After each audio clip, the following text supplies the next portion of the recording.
I was on a lumped in like family share plan, so we have 3 phones on that plan, and there were 2 more phones that I could have used the upgrade for to get another phone that way. Wouldn't let me use the upgrade, and they wanted me to pay $90 to get a new Droid Aris, which they don't even sell. They'd have to get it and have it shipped from corporate.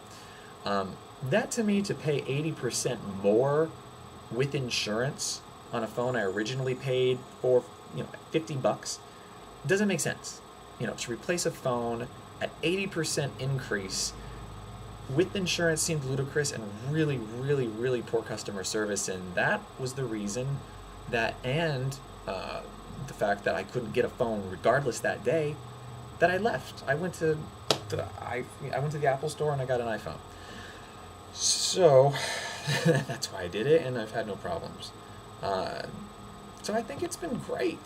Uh, the software is very zippy. It's very fast. 3 megapixel camera. Wish it was bigger. Should be better, but whatever. Still takes beautiful pictures. I haven't really noticed a big quality difference. Video's good, and of course the music syncing and all the programs are great. Now, the way that these programs have started to move now, it's not just about the phone or the one device. They're all kind of just becoming services that multiple devices share and work off of. I've been a big fan of the Amazon Kindle. I have the Kindle too, and I think it's a great reading device because it has some advantages over the iPad. The iPad is great inside to read. The Kindle is great outside and inside to read. It just depends on the form factor at the time you want to use it. When you buy a book on the Apple bookstore, you are limited to to read that book on the application, or not on the application, on the device that you purchased the book on. So if you buy a book on the iPad, you can only read it on the iPad. You can maybe sync it up to your iPhone as well, but you're not really going to read on your iPhone. I mean, if you're away and happen to want to, whatever. But there's a different way to go about this, and let me tell you why. There's a Kindle application on the iPad, okay? I still buy my books through the Amazon Kindle. And then you can sync your Kindle books to your iPad and to your iPhone. So you can read them on 3 different devices if you buy them through Kindle or /Amazon. You can't do that with Apple. Apple only lets you buy it and read it there, okay? That doesn't make sense to me. I know they're competing, and I get that from a business model, but if I can purchase a book on the Kindle, read it here when I'm outside, read it here when I'm inside, and read it here while I'm on the go, I'm going to buy through Amazon still. So forget the Apple bookstore. Yeah, they have a nice little animation with a page that turns, but it's not worth it from an actual practical reading perspective. It doesn't make sense. So I still buy books through the Kindle store, even though I have the iPad. And I do read, when I'm inside and it's nighttime and I don't want to turn on a backlight, I'll read on the iPad. But it causes eye strain. It's a backlit screen. There is a fundamental problem with reading a book on the iPad. I can do it. I'm reading a book, Chinese Etiquette, right now on the iPad, which I'm only halfway through. But I can't read as far at a time on the iPad as I can on the Kindle, because the Kindle is e-ink, and this is a backlit computer screen, which causes eye strain, and that is the fundamental difference between it. You can use them in a form factor that works for you in combination, and to read a book on 3 different devices depending on the moment that you want to read it, that's cool. So I read on the Amazon Kindle, buy through the Amazon store, and sync it through the other devices. That's how I use that. So that's an overall software/service update. Having an iPhone is cool when you walk in and you have that remote program, which I bet you know about. It's that, I don't know if you can see it, but it's that play button right there that you just jump into it and it finds your computer, syncs right to it, and you can start playing music, which is great. I have the sound way down right now, but it is playing the music. Walk in, boom, there's the music. Don't have to even touch the computer. I love that. Droid doesn't do that. It doesn't sync up. It doesn't control other devices. It doesn't act as a remote control. It has some advantages if you want to go by open software versus closed software. That's a whole debate. It depends on what you want. I mean, with the Droid, you can plug the Droid into a computer and use it as a hard drive. 8 gig hard drive, 16 gig hard drive, depending on what you have. Drag whatever files you want into a folder, like a jump drive, save them there, go. No compatibility problems. It's just a hard drive. You take them, you put it on another computer after plugging in through a standard USB port.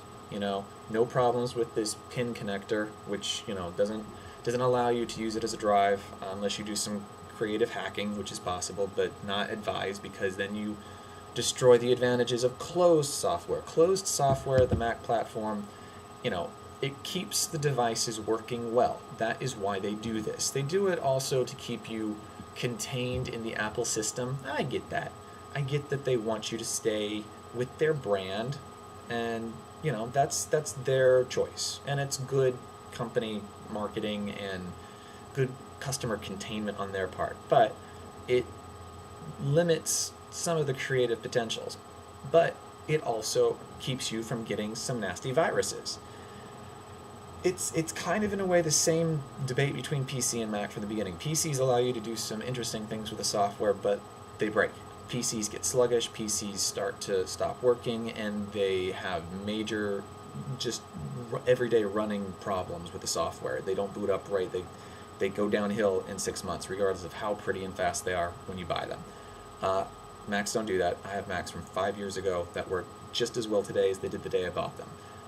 The phone, I'm assuming, would have acted the same way. I only got to test this out for 9 months, and it was fine. I had no problems, but if you're on the store and you buy the wrong application or download, you can download links and install them directly from the web on this. That's something that's creative.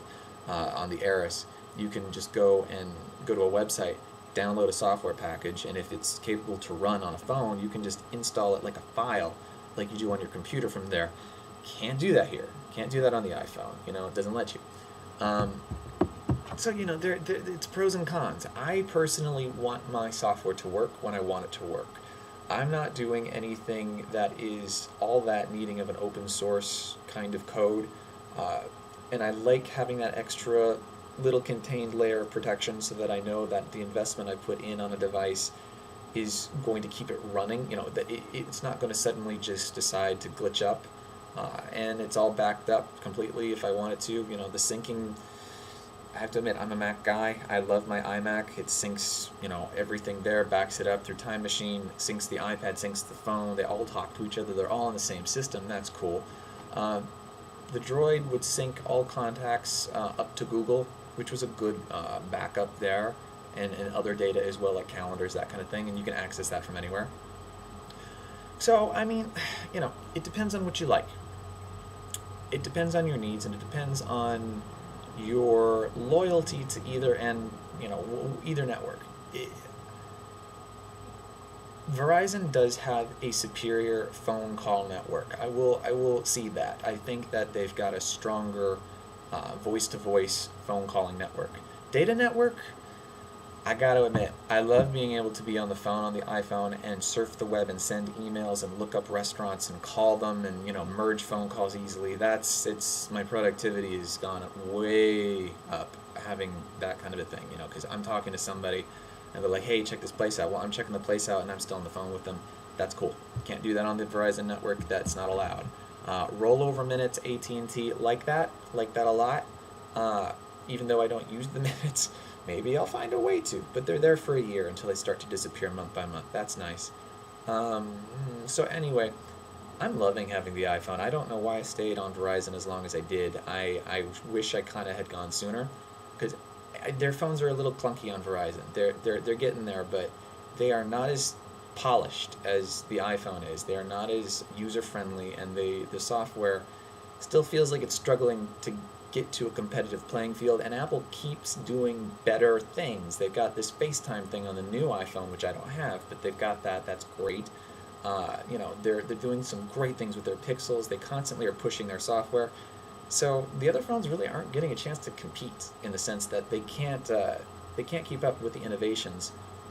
So again, I can't say one or the other is better or worse. I like the iPhone better, but it depends on your own particular needs and wants. So that is my little personal experience of the transition from Verizon to AT&T, and some of the technical things and some of the different software things.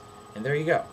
So take that for what it's worth, and make some decent technical considerations for yourself. Try them all out, and see if a friend has one or the other. Talk to them before you make a leap, and go from there. All right? Bye, guys.